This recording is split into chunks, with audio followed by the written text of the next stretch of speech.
Bienvenue dans Défense Zone, votre podcast spécialisé dans les questions de défense et de sécurité. Chaque semaine, en plus de nos entretiens avec des militaires, policiers, gendarmes, entrepreneurs et autres experts du secteur, nous vous proposons un court résumé des actualités qu'il ne fallait pas rater ces derniers jours. Ukraine. Il y a quelques jours, le président Volodymyr Zelensky a effectué une tournée européenne pour rencontrer les différents contributeurs qui soutiennent l'aide militaire à l'Ukraine. Après l'Italie et l'Allemagne, qui annonçaient une nouvelle aide de 2,7 milliards d'euros en faveur de Kiev, M. Zelensky s'est rendu à Paris où il a été reçu par le président Macron. À cette occasion, de nouvelles livraisons d'équipements militaires ont été annoncées. Selon la déclaration commune publiée à l'issue de la rencontre, la France continuera à soutenir militairement l'Ukraine et prévoit de former et d'équiper plusieurs bataillons ukrainiens avec des dizaines de véhicules blindés et de chars légers. Il est probable que les véhicules de l'avant blindé, les VAB, en cours de remplacement au sein de l'armée française, ainsi que les blindés Bastion fabriqués par Arcus, soient inclus dans ces livraisons. Quant aux chars légers, il s'agit probablement d'un nouveau lot d'AMX-10 RC. Je suis en train d'examiner la possibilité d'une deuxième vague de livraison. Je prépare un certain nombre de décisions à présenter au président de la République, car ces blindés sont désormais bien pris en main par nos partenaires ukrainiens, a expliqué Sébastien Lecornu, le ministre des Armées, lors d'une récente audition à l'Assemblée nationale. Par ailleurs, la déclaration conjointe mentionne également un soutien français aux capacités de défense aérienne de l'Ukraine. Pour rappel, la France a déjà fourni des missiles antiaériens Mistral, 2 systèmes Crotale NG, ainsi qu'une batterie SAMPT ou Mamba en coopération avec l'Italie. Après sa visite à Paris, M. Zelensky s'est ensuite rendu à Londres. Outre l'annonce de la livraison de missiles de croisière Storm Shadow ou Scalp, le nouveau paquet d'aide militaire britannique comprendra également des centaines de missiles antiaériens, probablement du type Starstreak, et plusieurs centaines de drones d'attaque d'une portée de 200 km environ. Allemagne.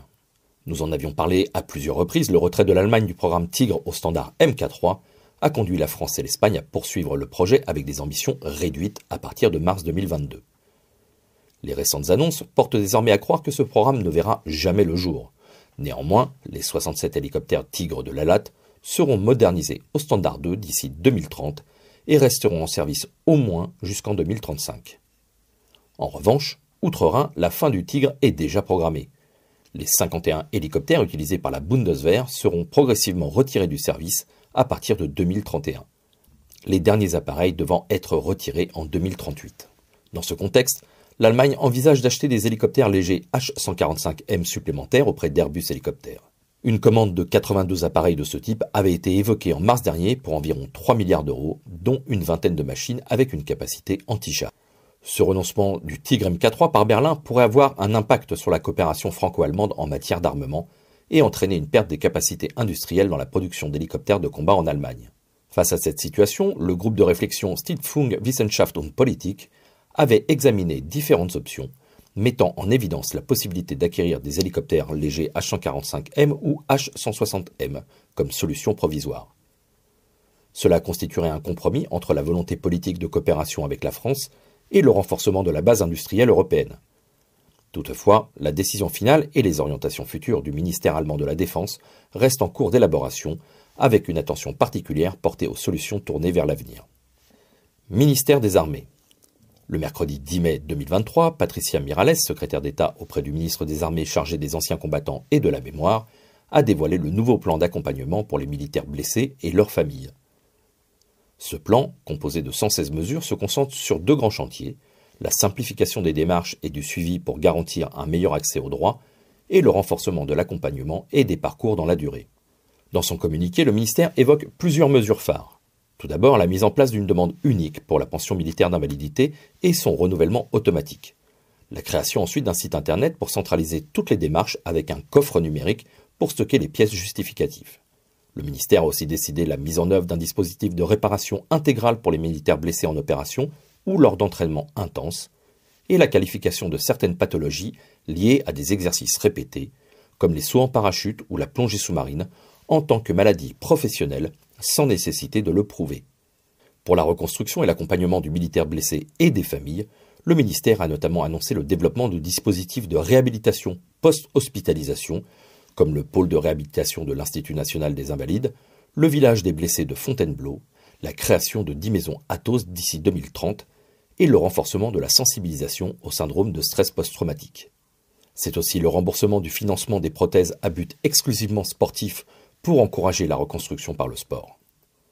Pour les familles et la reconversion du blessé, l'annonce stipule un élargissement d'un versement de compléments de revenus pour les proches en situation de tiers aidant, le développement de dispositifs d'accueil pour les familles dans les hôpitaux d'instruction militaire, ainsi que l'augmentation de la part des blessés dans les emplois réservés pour la fonction publique et dans les emplois destinés aux personnes en situation de handicap dans le secteur privé. Pour assurer son évolution, en fonction des retours du terrain et des besoins des blessés et des familles, des comités de suivi seront organisés tous les 6 mois auxquels tous les acteurs seront associés. DGA. La Direction Générale de l'Armement, la DGA, a officiellement qualifié un nouveau standard du SPRAT, le système de pose rapide de travure, un engin du génie développé par la société CNIM. Ce nouveau standard intègre des caméras alimentant des algorithmes de fusion d'images, ce qui permet à l'équipage de réaliser les opérations de pontage et de reprise de pont dans des conditions difficiles telles que la nuit, par temps de forte pluie ou de neige. La vision périphérique est améliorée. Une nouvelle caméra supplémentaire offre une vision détaillée du crochet de manipulation de pont. Des aides à la conduite présentées en réalité augmentée facilitent quant à elles la progression du véhicule sur un terrain encombré d'obstacles. Le système SPRAT offre des performances opérationnelles uniques au monde. Il permet d'installer, en moins de 10 minutes, un pont pour permettre le franchissement de coupures de terrain comme des fossés, des rivières, mesurant jusqu'à 25 mètres de large pour tout véhicule militaire à roues ou chenillées, y compris le Charles Leclerc. La DGA avait passé commande de 10 SPRAT fin 2003. Sa modernisation a débuté en janvier 2022 et sera achevée en septembre de cette année. Sécurité civile. Il y a quelques jours, le stade équestre de Fontainebleau a été le théâtre d'une attaque sans précédent. En effet, dans le cadre de la préparation de la Coupe du monde de rugby et des Jeux olympiques de 2024, les unités de la sécurité civile y ont mené l'exercice Héraclès, qui visait notamment à coordonner l'ensemble des services de secours et de sécurité après l'explosion d'une bombe sale dans un stade rempli de spectateurs.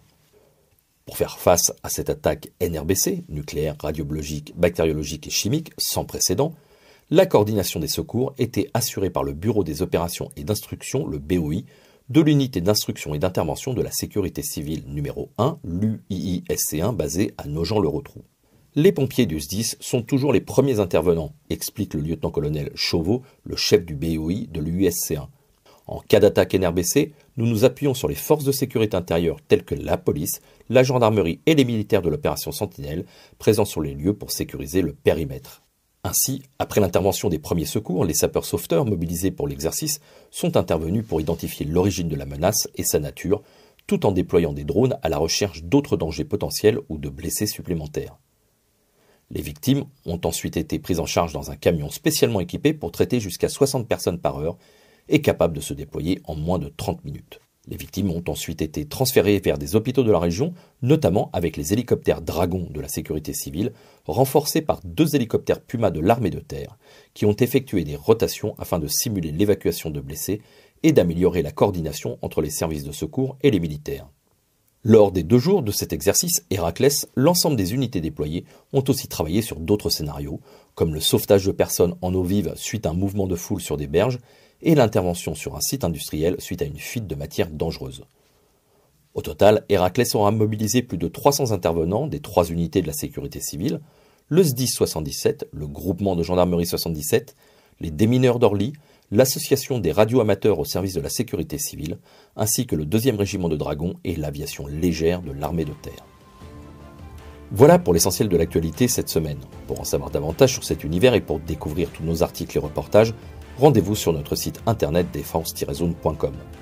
Pour plus de brefs d'articles de fond et de photos, nous éditons également tous les 3 mois un magazine papier que vous pouvez recevoir en étant abonné à notre espace premium. Il vous permettra aussi d'avoir accès à des contenus exclusifs sur nos différents supports. Vous trouverez tous les liens nécessaires dans la description de cet épisode. En attendant, nous vous souhaitons une bonne journée et nous vous donnons rendez-vous la semaine prochaine pour un nouveau résumé de l'actualité des forces de défense et de sécurité.